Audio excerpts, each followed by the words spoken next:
Donc je vais mettre le micro vraiment très très près de vous. Oui. Un petit essai-voix s'il vous plaît. Par contre je vais tourner. 1, 2, 3, 1, 2, 3, 1, 2, 3. Vous voulez que je parle un peu plus fort ou c'est la bonne... En fait il faut que vous soyez confortable. Ouais, ça va. Je peux ne pas parler trop fort, normalement. Normalement ça vous va ça? Ouais, je vais peut-être monter un petit peu. Ok, comme ça c'est bien là? 1, 2, C'est 3. vraiment parfait. D'accord, très bien. Quand je vous ai posé la question, qu'est-ce qui vous est venu immédiatement en tête à propos de Solveig? Un champ de lavande. Un champ de lavande parce que Solveig avait, disons, deux endroits vraiment à elle. Il y a le passage Étienne Delay, le passage à Bagnolet où elle habite, et qui est le passage qu'on voit dans Haut-les-Cœurs, et qui était le lieu où elle habitait, où habite maintenant sa fille Clara. Et puis sa grand-mère, pas du tout sa grand-mère, sa belle-mère, Anne-Marie Langlois, qui est la mère de Stéphane, son ex-mari, qui a une très jolie maison dans la Drôme, au milieu des champs de lavande, pas très loin de là aussi où j'ai une maison, donc c'est ça que je la connais bien, et qui était un lieu où Solveig adorait venir, j'allais dire se réfugier, mais pas forcément se réfugier, venir, l'été notamment, mais au printemps, souvent elle est venue, et d'ailleurs c'est là-bas qu'elle est venue, qu'elle a souhaité faire son dernier voyage, comme on dit. Et donc quand je pense à Solveig aujourd'hui, je pense à un champ de lavande, voilà, en fleurs. Avec l'odeur. Avec l'odeur, avec les couleurs, avec cet endroit où elle adorait venir et où je l'ai vu plusieurs fois et ce sont des très beaux souvenirs en dehors du travail. Et vous étiez là les derniers jours? Oui, je l'ai vu, il se trouve que j'étais dans ma maison, je devais la voir, on devait parler de la suite. J'avais rendez-vous avec elle, chez sa belle-mère donc.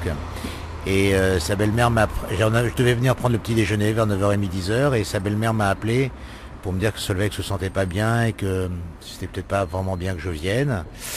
Et puis elle m'a rappelé en milieu d'après-midi pour me dire que ce serait bien que je vienne parce que c'est la fin. Donc j'ai vu Solveig, Solveig est morte vers 20h, je crois 21h. Je l'ai vue vers 16h, mais elle ne voyait plus, enfin je lui ai parlé, mais je sais pas si elle entendait, c'était vraiment les derniers instants. Ouais. Et parler de la suite, c'était parler de quoi? Alors parler de la suite, c'était parler de la fin du montage de l'effet aquatique, puisqu'on était en pause du montage de l'effet aquatique qui était bien avancé.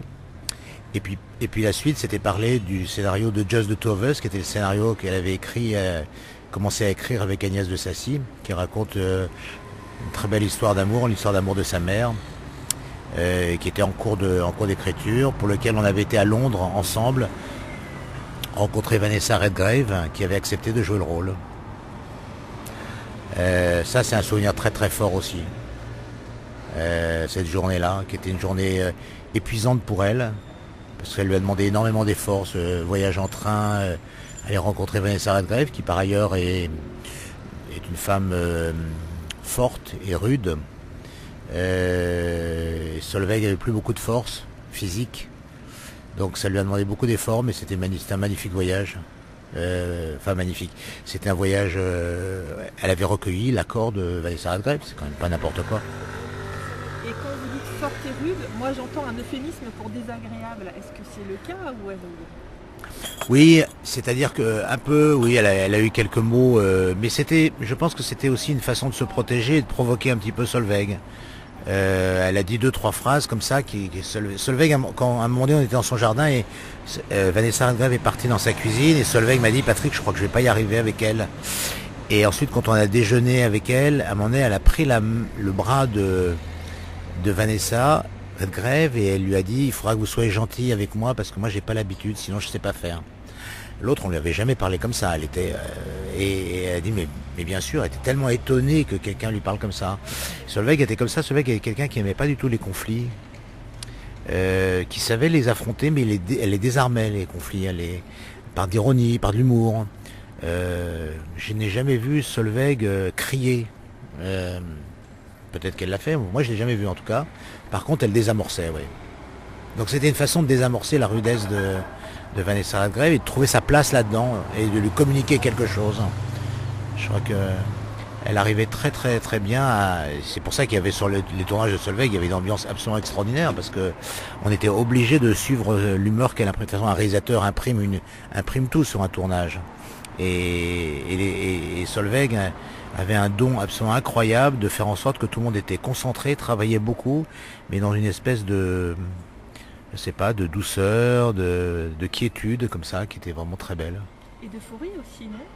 Il y avait pas un truc de plaisir très intense? Il y avait un plaisir très intense, il pouvait y avoir de l'euphorie, mais c'était aussi sérieux, c'était pas non plus, voilà, c'est du travail, hein, et donc ça rigolait pas tout le temps, et puis quand on tournait en Islande, c'était dans des conditions difficiles, hein, le tournage islandais de l'effet aquatique, qui est en fait son dernier tournage, il faisait froid, même au mois de juin, il faisait froid.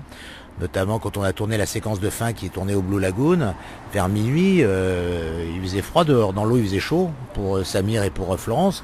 Mais pour nous, on était en doudoune, il faisait froid, il faisait 1-2 degrés maximum. Donc c'était... Mais voilà, je crois qu'elle était heureuse en tournage, même avec des conditions pas faciles. Solveig, elle était heureuse, elle faisait son métier, entourée des gens qu'elle aimait, puisqu'elle avait sa tribu. Elle était aussi heureuse en montage, c'était parce qu'il y a des réalisateurs qui écrivent beaucoup au montage. Elle était très complice avec Anne-Marie Hegel qui a monté tous ces longs métrages de fiction, et avec Mathilde aussi, avec qui elle a monté des documentaires. Elle avait une grande complicité avec l'une et l'autre. Après, c'est des moments très différents, c'est des moments moins exaltants peut-être, moins dans une dynamique de groupe. Mais je n'ai jamais entendu se plaindre de la longueur d'un montage ou de la difficulté d'un montage. Elle faisait pas mal participer aussi les gens avec qui elle travaillait, que ce soit Jean Malet, Martin Willer. Et vous vous souvenez de la toute première fois que vous avez entendu parler d'elle ou que vous l'avez vue? Ouais, je m'en souviens très bien. Je m'en souviens très bien, c'était en 1996 ou 1997 peut-être. Elle venait d'écrire une version de Haut les cœurs. Et c'est Caroline Roussel qui me l'avait présentée, qui était mon amie, et qui était son amie aussi. Elles étaient ensemble à la Fémis. Et Caroline Roussel, à l'époque, elle travaillait chez Archipel 33, chez Denis Fred, qui n'avait pas souhaité produire le film. Et Caroline lui a dit, tu devrais aller voir Patrice Solveig travailler à Agathe. Et elle a dit, ah mais Agathe, c'est la boîte de Robert Guédiguian, j'adorerais ça. Voilà. Et je l'ai rencontrée, la première fois que je l'ai rencontrée, je me souviens très bien, c'est dans un restaurant près de mon bureau. On a parlé et elle m'a dit, mais vous allez me payer combien? Alors j'étais très surpris, je me suis dit, c'est pas vrai, pas elle. Pas me parler comme ça, je suis pas un banquier. Mais en fait, c'était évidemment une façon, c'est comme en psychanalyse, quoi. C'était une façon d'être prise au sérieux, d'être considéré. Il y avait un truc là-dedans de... Voilà, on en a beaucoup ri après. Parce que vraiment, la dernière personne avec qui on parlait, avec qui l'argent était un problème, c'était vraiment Solveig. Même si, ne gagnant pas beaucoup d'argent, elle avait toujours des problèmes d'argent. Mais l'argent n'a jamais été... on a fait tous ces films avec très peu d'argent. Elle n'en prenait pas beaucoup pour elle-même, enfin bon. Mais la première fois où elle m'a parlé, c'est me parler d'argent.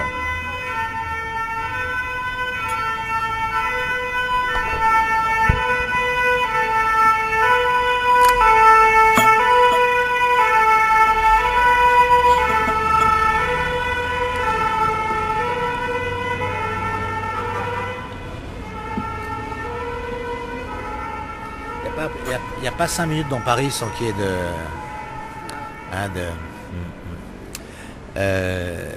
donc oui, je me souviens très très bien de ma rencontre avec Solveig. Et vous l'auriez décrite comment ce jour-là? En fait, ça faisait quelque temps que je cherchais à produire mon premier long métrage de fiction.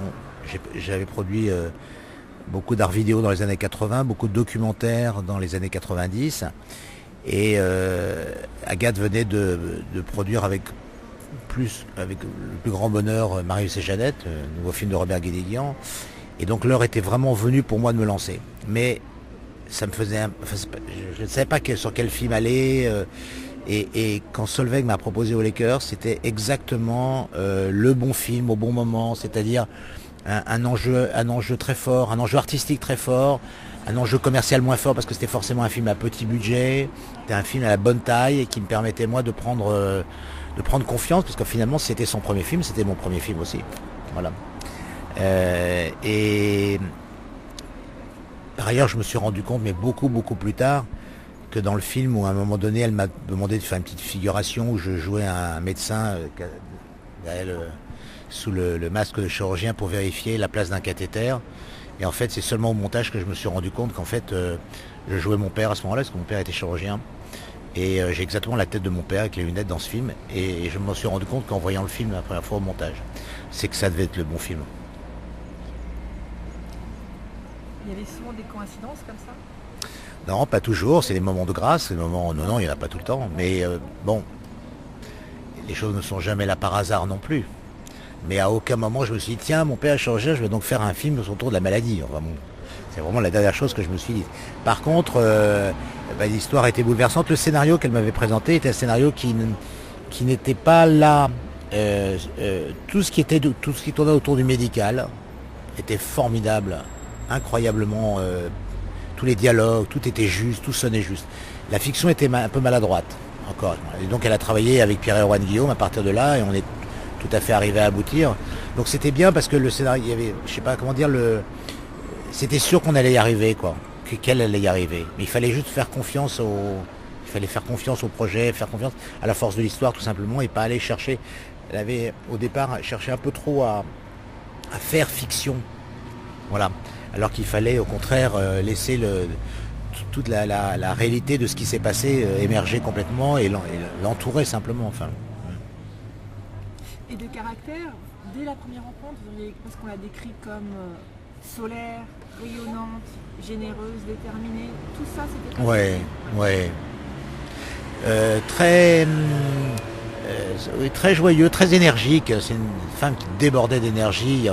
Il n'y avait jamais de moments creux ou mous ou neutres. Enfin, c'était très. Déjà dans sa façon de parler, déjà, elle imprimait comme ça une énergie très très forte. Oui, très solaire, très très généreuse. Oui, tout ça est juste. Oui, tout ça est très juste. Tout ça est très juste. Elle se plaignait jamais. Même à la fin, quand elle était au bout du rouleau, elle ne se plaignait jamais, quoi. Jamais. Non, parce qu'il y avait toujours un truc à faire. Il y avait toujours un truc à faire, il y avait toujours un regard à porter sur les autres, il y avait toujours à demander comment les autres allaient, il y avait toujours à se préoccuper des autres, en fait. Ce qui se ressent dans ces films. Et ça se voit dans ces films. Les chiens font pas des chats. Non, c'est sûr que son empathie, son rayonne, quoi, ça se perçoit. Ah, mais c'était exceptionnel à ce niveau, exceptionnel. J'ai jamais rencontré quelqu'un qui était à ce point-là. C'est pas hasard si elle avait avec elle une tribu. La seule autre personne que je connaisse comme ça, c'est Robert. Robert, il a une tribu, c'est pareil. C'est les deux, c'est des gens qui iront. Ils sont entourés de gens qui iront au bout du monde pour eux. C'est formidable, ça. Formidable. Ils y sont quand même pour quelque chose. Et Dieu sait qu'aller au bout du monde avec Solveig, c'est faire les croix sur un certain nombre de choses, notamment sur du confort matériel, par exemple. Mais que ce soit Isabelle Razavet, Anne Riegel, Martin Willer, Jean Malet, Marie Le Garec, personne n'aurait fait défaut. Enfin, c'est comme dans la chanson de Brassens, quoi. Les copains d'abord, enfin. Et être son producteur, parce que quand on est... il y a un terme pour ça, pour les cavaliers solitaires au Far West, c'est pas outsider, mais vous voyez ce que je veux dire, c'est pas les outlaws, mais... Oui. Quand on est hors système, on s'en prend quand même... c'est pas une chose facile. Alors, je sais pas, ça n'a jamais été difficile de produire un film de Solveig. Vraiment le seul souvenir comme ça où j'ai pu un tout petit peu douter de quelque chose, c'est quand on n'arrivait pas à aboutir le scénario de Stormy Weather, qui était le deuxième film. C'est toujours le plus difficile surtout après un film qui a autant marqué que Haut les cœurs, qui a été tellement un tel bonheur, un tel succès. Évidemment, le suivant, il est difficile. Et ça a été compliqué l'écriture du deuxième, qui a pas évidemment pas été très très bien accueilli non plus, alors que c'est un beau film en fait. Voilà, mais sinon accompagner Solveig c'était extrêmement facile en fait, finalement. Pas du côté de l'argent. Non, pas du côté de l'argent, mais c'était extrêmement facile une fois qu'on déterminait, voilà, on le fait avec ça. Alors bon, c'était difficile de convaincre les gens. Il y a toujours eu autour des scénarios de Solveig quelque chose comme ça de... Je ne comprends pas pourquoi des scénarios comme